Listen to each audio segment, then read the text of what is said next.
사도 신경으로 신앙 고백 드림으로 새벽 예배 시작합니다.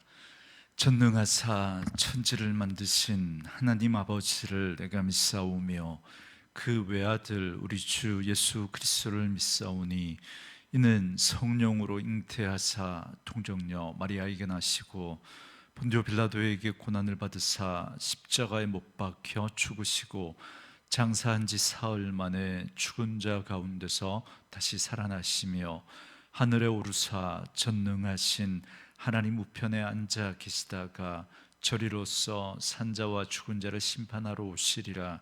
성령을 믿사오며 거룩한 공회와 성도가 서로 교통하는 것과 죄를 사하여 주시는 것과 몸이 다시 사는 것과 영원히 사는 것을 믿사옵나이다.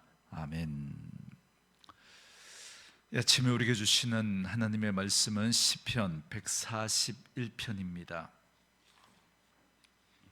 시편 141편 1절로 마지막 10절 말씀까지.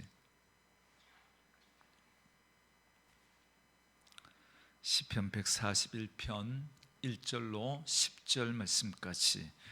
말씀 찾으셨으면 한 목소리로 같이 읽습니다. 여호와여, 내가 주를 불렀사오니 속히 내게 오시옵소서. 내가 주께 부르짖을 때 내 음성에 귀를 기울이소서. 나의 기도가 주의 앞에 분향함과 같이 되며 나의 손 드는 것이 저녁 제사같이 되게 하소서. 여호와여, 내 입에 파수꾼을 세우시고 내 입술의 문을 지키소서. 내 마음이 악한 일에 기울어 죄악을 행하는 자들과 함께 악을 행하지 말게 하시며 그들의 진수성찬을 먹지 말게 하소서. 의인이 나를 칠지라도 은혜로 여기며 책망할지라도 머리에 기름같이 여겨서 내 머리가 이를 거절하지 아니할지라. 그들의 재난 중에도 내가 항상 기도하리로다. 그들의 재판관들이 바위 곁에 내려 던져졌도다. 내 말이 달무로 무리가 들으리로다. 사람이 밭가라 흙을 부스러뜨림 같이 우리의 해골이 수올 입구에 흩어졌도다. 주 여호와여, 내 눈이 주께 향하며 내가 주께 피하오니 내 영혼을 빈궁한 대로 버려두지 마옵소서. 나를 지키사 그들이 나를 잡으려고 놓은 올무와 악을 행하는 자들의 함정에서 벗어나게 하옵소서. 악인은 자기 그물에 걸리게 하시고 나만은 온전히 면하게 하소서. 아멘. 오늘은 함께 읽으신 시편 141편 1절에서 10절 말씀을 중심으로 다만 악에서 구하소서라는 제목의 말씀으로 잠시 은혜를 나누겠습니다. 시편 141편은 다윗이 언제 어떤 사건을 배경으로 기록한 시인지 정확하게 알 수는 없지만 원수의 압박과 같은 탄식할 수밖에 없는 상황에서 건져주실 것을 간구하고 있는 시입니다. 이는 우리가 앞에서 살펴봤던 140편과 비슷한 내용의 시이지만 140편의 경우 주위의 악한 자들이 자신을 공격하고 함정을 판다는 사실로 인해서 당하는 고통을 잘 극복할 수 있게 해달라고 기도한 시였다면, 오늘 이 141편은 악한 자들과 교제하는 가운데 그들의 악함에 오염되지 않고 의인들의 영향을 받아서 선한 말과 행실을 지키게 해달라고 하는데 초점이 맞춰져 있습니다. 1절에 보면 다윗이 지금 처해 있는 상황은 몹시도 다급합니다. 그래서 속히 내게 오시옵소서. 내 부르짖는 음성에 귀를 기울이소서, 이렇게 말합니다.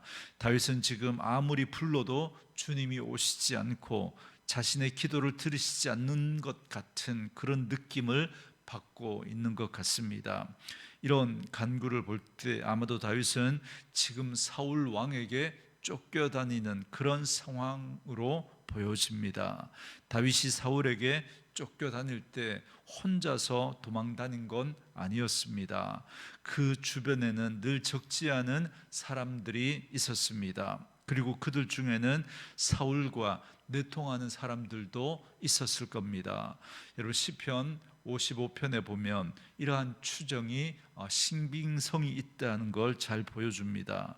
다윗은 원수들과 악한 사람들로 인해서 고통을 호소하며 아무도 없는 광야로 가서 혼자 살았으면 좋겠다 그렇게 말합니다.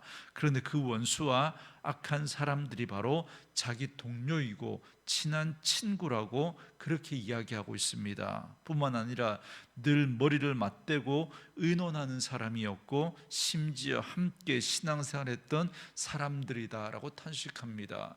여러분 누가 봐도 다윗의 원수는 사울이었습니다. 그런데 그 사울을 피해 도망다니는 그 가운데 아둘람 공동체라고 그와 함께 했던 사람들이 있었는데, 그런데 그 사람들 중에 사울과 내통하면서 그렇게 자신을 힘들게 했던 그런 이들도 있었다라고 이야기합니다. 이런 상황 속에서 다윗은 오직 하나님을 의뢰합니다. 그래서 다윗은 이렇게 고백합니다. 2절에 나의 기도가 주의 앞에 분향함과 같이 되며 나의 손드는 것이 저녁 제사같이 되게 하소서. 다윗은 성소에서 제사장들이 매일 분향하고 제사함과 같이 그렇게 하나님께 기도하며 하나님을 의지하게 되기를 소망하고 있습니다. 지금 동료도 친구도 믿을 수 없는 상황입니다. 그럼에도 불구하고 다윗은 실망하거나 낙심하지 않습니다. 왜냐하면 다윗은 자기 속마음을 다 털어놓고 의지할 하나님이 계시기 때문에 그렇습니다. 그리고 다윗의 기도는 이렇게 이어집니다. 3절에 보시면 여호와여 내 입에 파수꾼을 세우시고 내 입술의 문을 지키소서 이렇게 기도합니다. 다윗은 자신의 처참한 상황을 하나님께 기도드리고 가장 먼저 자신의 입을 지켜주시기를 간구하고 있습니다.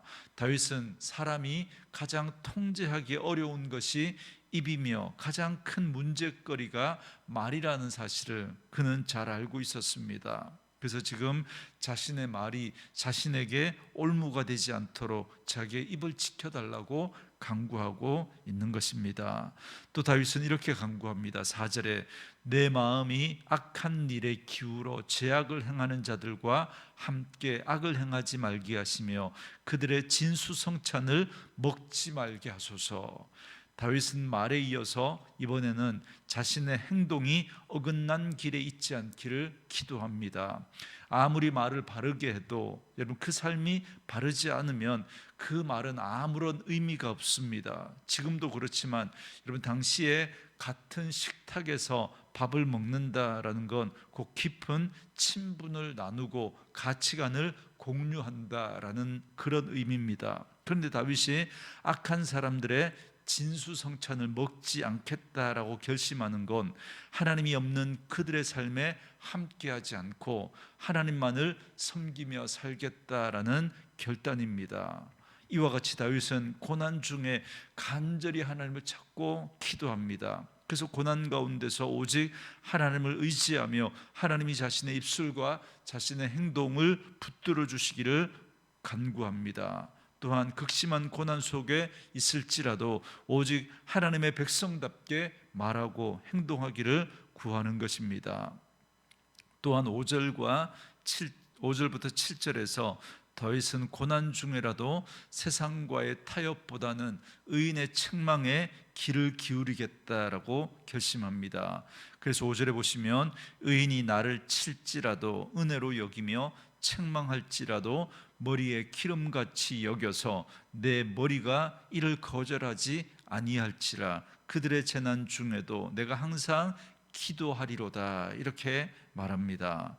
이는 악인들로부터 융숭한 대접을 받는 것보다 차라리 의인들의 야단을 맞는 것이 낫다라는 것입니다. 오히려 그것을 내 머리에 기름같이 여기겠다 그럽니다. 이 말은 의인으로부터 책망받는 걸 기름 부음을 받음과 같이 영광스러운 일로 여기겠다라는 말입니다.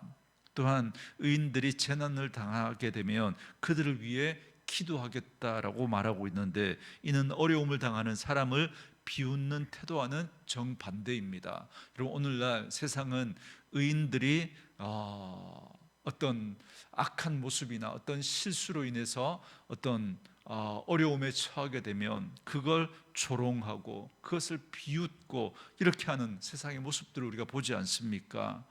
여러분, 의롭게 살기 위해서 노력하다가 의로움을 겪는 그런 이들이 있다면 자기는 그들의 편이 되고 그들을 축복하겠다라고 다윗은 고백하고 있습니다. 이어서 6절과 7절은 좀 난해한 그런 해석입니다. 여기 그들의 재판관은 의인을 벌하고 악인을 편들어 주는 그런 악한 재판관들을 말합니다. 하나님께서 그들을 바위 아래로 던져버리심과 같이 심판하실 것입니다. 여러분, 세상은 사람이 그 죄를 심판합니다. 여러분, 이게 참 무서운 일이거든요. 사람이 사람을 재판하고 그래서 심판한다는 게 얼마나 무서운 일인지 모릅니다. 그래서 그 사람들 가운데는 그렇게 악인들을 의롭다 하고 의인을 악하다고 그렇게 말하는 그런 재판관들이 있을 수 있습니다. 그런데 하나님께서 그들을 바위 아래로 던져버리심과 같이 하나님께서 결국 그들의 그 악함을 심판하실 것이다 말씀하고 있습니다. 이 말씀이 바로 하나님의 단 말씀입니다. 얼마나 달게 느껴지시겠습니까? 그 악한 자들의 그런 모습들을 바라보면서, 그런데 이 말씀이 하나님께서 그렇게 하실 것이기 때문에 너무나 이 말씀이 달게 느껴집니다. 악한 세상에서 정의가 굽어지고 고통을 당하는 자들에게 하나님께서 공의로 재판하시겠다고 하니까 이게 얼마나 달게 느껴지겠습니까? 그런데 7절에서 우리의 해골이 수월의 입구에 흩어졌다라고 그렇게 말하고 있습니다. 이렇게 되면 갑자기 이 상황이 영또 바뀌어지는 것 아닙니까? 그래서 유대인들의 히브리어 성경을 헬라어로 번역한 70인역은 이를 어떻게 번역하냐면 그들의 해골, 그러니까 우리의 해골이 아니라 그들의 해골, 그런 악한 심판을 했던 그들의 그 해골, 악한 자들의 해골로 그렇게 번역을 합니다. 그래서 이는 대적자들의 멸망할 것을 바라보는 그런 말씀으로 해석하는 말씀도 있습니다. 잘 모르겠습니다. 어쨌든 그렇게 해석하는 말씀도 있다라는 거 참고하시기 바랍니다. 그리고 이제 다윗의 기도는 이렇게 이어집니다. 8절에 주 여호와여, 내 눈이 주께 향하며 내가 주께 피하오니 내 영혼을 빈궁한 대로 버려두지 마옵소서. 이는 다윗의 다급한 심경을 잘 표현하고 있습니다. 그는 자신의 영혼을 빈궁한 상태로 내버려주지 않기를 간구합니다. 즉 다윗은 지금 자신의 상황이 홀로 있는 것처럼 몹시 외롭고 고통스러움을 호소하고 있는 것입니다. 여러분, 우리도 다윗과 같은 그런 경험을 할 때가 있지 않습니까? 주변에 많은 사람들이 있지만 아무도 없는 것 같고 마치 허허벌판에 홀로 있는 것처럼 느껴질 때가 있습니다. 그때 하나님의 따뜻한 손길을 경험하게 된다면 이는 무엇과도 바꿀 수 없는 정말 하나님의 은혜이고 우리의 영적인 자산이 됩니다. 그런 하나님의 손길을 다윗은 지금 고백하고 있는 것이죠. 이제 다윗의 마지막 기도는 이렇게 마무리가 됩니다. 9절과 10절에 나를 지키사 그들이 나를 잡으려고 놓은 올무와 악을 행하는 자들의 함정에서 벗어나게 하옵소서. 악인은 자기 그물에 걸리게 하시고 나만은 온전히 면하게 하소서. 그럽니다. 다윗은 하나님께서 자신을 악한 사람들이 쳐놓은 올무와 함정에서 벗어나게 해주시고 죄꾀에 걸려 넘어진다라는 말처럼 악한 사람들이 그렇게 되기를 기원하고 있습니다. 다윗은 악한 사람들이 자신을 잡기 위해서 계략을 짜놓고 있는데 거기에 걸리지 않게 해주시거나 혹 걸리게 됐더라도 벗어나게 해주실 수 있는 분이 하나님밖에 없다라는 사실을 고백하고 있는 것입니다. 다윗의 고백만이 아니라 여러분, 세상에는 우리 그리스도인들을 넘어지게 하는 그런 올무와 함정이 얼마나 많은지 모릅니다. 그런데 많은 사람들이 올무에 걸리거나 함정에 빠지고서도 충분히 자신은 벗어날 수 있다고 생각합니다. 그러나 우리를 건져주실 분은 오직 하나님밖에 없습니다. 그래서 다윗은 사울 왕에게 쫓겨다닐 때 2번이나 그의 목숨을 빼앗을 수 있었으나 그렇게 하지 않습니다. 만약에 그때 사울을 죽였다면 여러분 정말 더 이상 사울에게 쫓겨다니지 않아도 됩니다. 정말 사울의 그물에서 이제는 벗어나는 것처럼, 내 힘으로 그 그물에서 벗어나는 것처럼 느껴졌을지도 모릅니다. 그러나 만약 그렇게 했다면 그것이 다윗에게는 평생 따라다니는 그런 그의 오점으로 남았을 겁니다. 자기는 그 올무에서 벗어났다고, 사울이 쳐놓은 올무에서 벗어났다고 하지만 그것이 또 다른 그의 올무가 되고 말았을 것입니다. 그래서 다윗은 그렇게 하지 않습니다. 하나님의 섭리와 하나님의 구원의 손길을 바라며 모든 것을 하나님께 맡겨 드립니다. 그래서 다윗이 통일 왕국, 그래서 처음에는 남쪽 유다 그 기브온에서 왕이 되지만 7년 뒤에 그렇게 북이스라엘 사울이 다스렸던 그 지역까지, 그 사람들의 마음까지 엎고 통일 왕국의 왕이 될 수 있었던 이유도 다윗이 사울을 자기 손으로 해하지 않았기 때문에 가능했던 일입니다. 그러므로 오늘 우리도 다윗의 기도와 같은 기도를 드리며 살아가야 할 것입니다. 우리가 사는 지금 이 세상에도 악인이 우리의 친구처럼 행세하고 우리에게 진수성찬을 베풀면서 넘어뜨리고자 하기 때문에 그렇습니다. 그러므로 악인의 진수성찬을 멀리하고 의인의 책망을 기쁘게 들을 줄 아는 지혜로운 인생이 될 수 있기를 바랍니다. 이를 위해서 더욱 하나님 앞에 간절히 기도하심으로 하나님이 내 입술과 행실을 지켜주시고 날마다 하나님의 도우심과 구원의 은혜를 누리며 살아가는 저와 여러분들 될 수 있기를 주의 이름으로 축원합니다. 주신 말씀 묵상하시면서 우리 이 찬양 함께 들으시며 기도하는 시간 갖겠습니다.